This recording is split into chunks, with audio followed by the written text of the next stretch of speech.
Happy morning. Hope all are fine. This is Fareeda. ஒரு குட்டி story.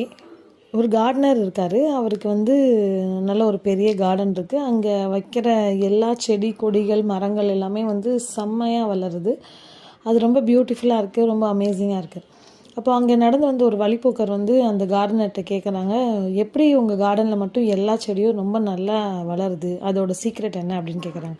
அப்போ அவர் சொல்கிறாரு, நான் வளர்கிறதுக்கு என்ன விஷயமோ அதை செய்ய மாட்டேன், ஆனால் ஒரு பிளான்ட்டை வளர விடாமல் எது தடுக்குதோ அதை நான் ஸ்டாப் பண்ணுவேன் அப்படின்னு சொல்கிறாரு.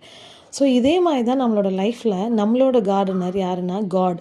ஸோ அவருடைய பிளான் ரொம்ப பர்ஃபெக்டாக இருக்கும். நாம் நினைப்போம் இந்த விஷயத்த பண்ணால் நம்ம வளரலாம், இது ஒரு டெவலப்மெண்ட் எனக்கு கொடுக்கும், இது எனக்கு ஒரு நல்ல க்ரோத்தை கொடுக்கும்னு சொல்லி நம்ம நிறைய விஷயம் பிளான் பண்ணுறோம்.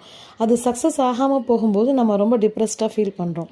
ஆனால் காட் ஆக்சுவலி என்ன நினைக்கிறான்னா, நீ ஏன் என்கிட்ட ஒரு ரோஸ் கொடுக்குற, நான் உனக்கு கொடுக்கறதுக்கு ஒரு பொக்கே வச்சுருக்கேன்.